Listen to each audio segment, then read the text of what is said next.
सर्व मान्यवर, समोर उपस्थित विद्यार्थी मित्र, माता भगिनी, समोर उभा असणारे माझे तरुण सहकारी, ज्येष्ठ मंडळी आणि भाषणाची कुठलीही तयारी करायची वेळ न देता मला अचानक इथं बोलायला उभा करून माझी फार मोठी पंचायत करणारे माझे काही तरुण सहकारी, सर्वात आधी माझी एक तक्रार आहे. सगळीजण माझा उल्लेख युवा कवी म्हणून करतात. विशाल दादा, जरा आम्हा भावंडांना त्रासच आहे. मला न विचारता कवी लावलं जात आहे आणि भावाला न विचारता भावी लावलं जात आहे.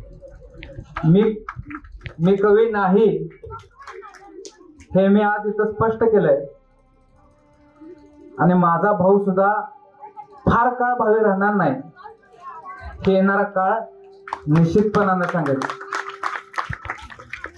अगदी खरं सांगायचं झालं तर आज येताना मी विचार करत होतो की एका जिल्हा परिषदेच्या शाळेमध्ये बोलायची माझी पात्रता आहे का?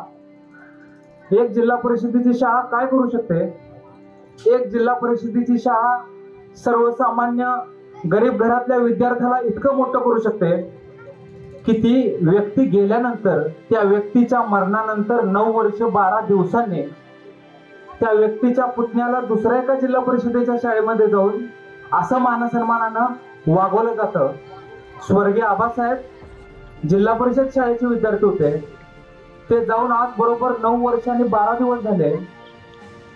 पण स्वर्गीय आबासाहेबांनी जिल्हा परिषदेचा तरुण सुद्धा किती काम करू शकतो हे महाराष्ट्रामध्ये काम करून दाखवलं. आणि मग जिल्हा परिषदेच्या एका तरुणाची ताकद काय आहे हे अखंड भारतानं त्या ठिकाणी बघितलं. आज मला सरांनी सांगितलं की या शाळेला 2 शिक्षक आहेत. शिक्षक समाज घडवत असतो, पण एकदा समाज घडला की वेळेला आणि काळाला घडलेला समाज आटतो. पण तो समाज घडवण्यासाठी गाडला गेलेला शिक्षक मात्र कोणाला दिसत नाही. आता मला तुम्ही कवी म्हणलेलंच आहे, तर प्रत्येक वेळी जसं आठवत तसं 2-2 ओळी सांगणं हे माझं कर्तव्य आहे. गाडल्या गेलेल्या शिक्षकाबद्दल मी एकदा असं लिहिलं होतं की तुम्हाला मोठमोठ्या इमारती दिसतात, पण मला त्या इमारतींसाठी अनेक विटांनी स्वतःला गाडून घेतलेलं दिसतं. नव्या पिढीचं नवं पर्व घडलंच नसतं जर शिक्षकांनी केलेल्या कामाचं श्रेय मागितलं असतं.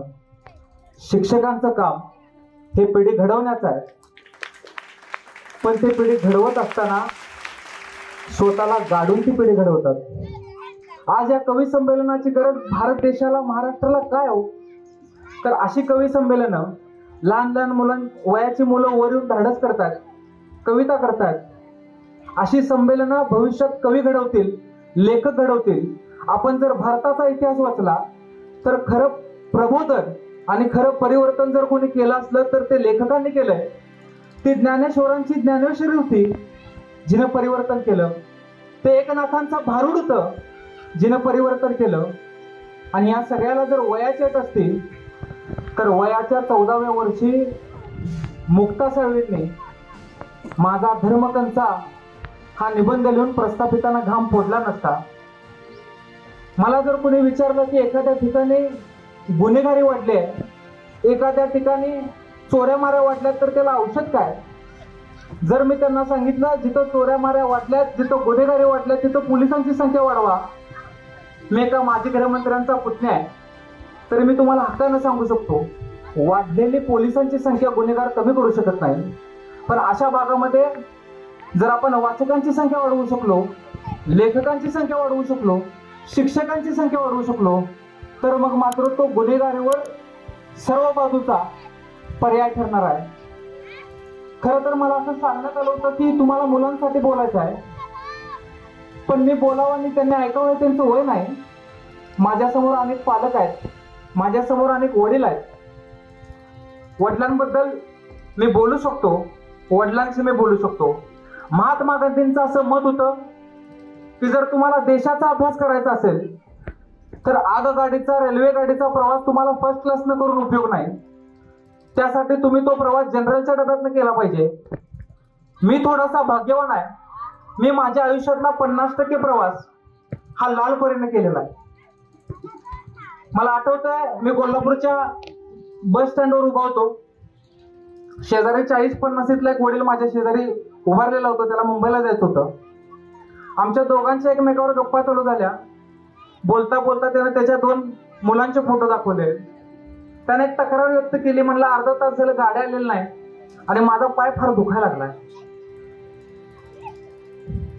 चर्चा चालू झाली, बोलणं चालू झालं आणि तोपर्यंत तिथनं गाडी आली.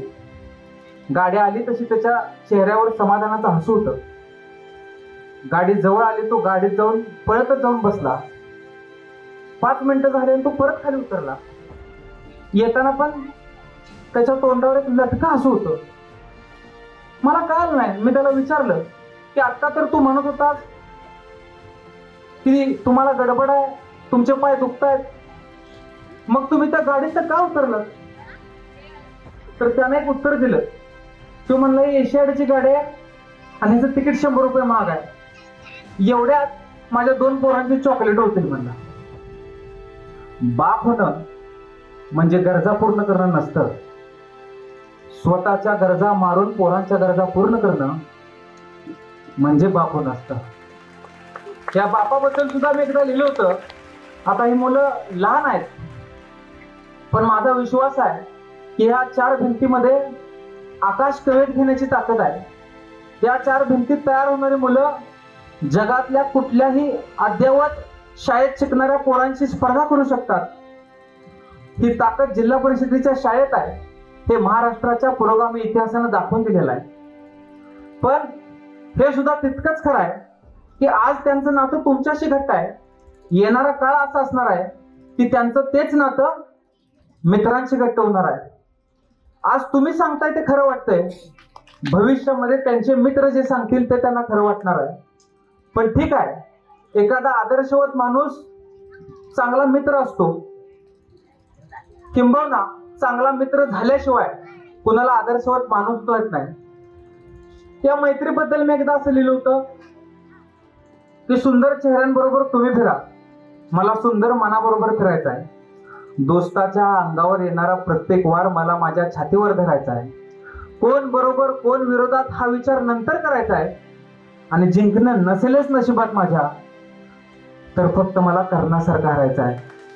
मैत्रीसाठी जिंकणं, मैत्रीसाठी हरणं हे आपण आपल्या मुलांच्या बिंबवलं पाहिजे. आपण त्यांना चांगल्या मार्गाला लावलं पाहिजे. आता संगत जीवनाचा मार्ग ठरवते हे अर्ध सत्य आहे. जीवनाचा मार्ग सुद्धा संगत ठरवू शकते. आपण विचार करा, एखादा मुलगा जर रोज दारूच्या अड्ड्यावर जात असेल तर त्याचे मित्र आपोआप दारुडे होणार आहेत. तोच मुलगा जर वारीला गेला तर आपोआपच त्याला रस्त्यात वारकरी भेटणार आहेत. आपण मित्र ठरवू शकत नसलो तर विद्यार्थ्यांचे मार्ग निश्चित पद्धतीने आपण ठरवू शकतो. आता हीच संगत चुकली तर काय होऊ शकतं? आग विझवणाऱ्या वाराने कसा वणवा पेटवला, संगत चुकली करण्याची आणि त्यांना अधर्म रेटवला. गोडव्यात संपला पाण्याचा ज्यावेळेस नदीला कोणीतरी समुद्र भेटवला. समुद्राचं पाणी खारं असतं, नदीचं पाणी गोड असतं.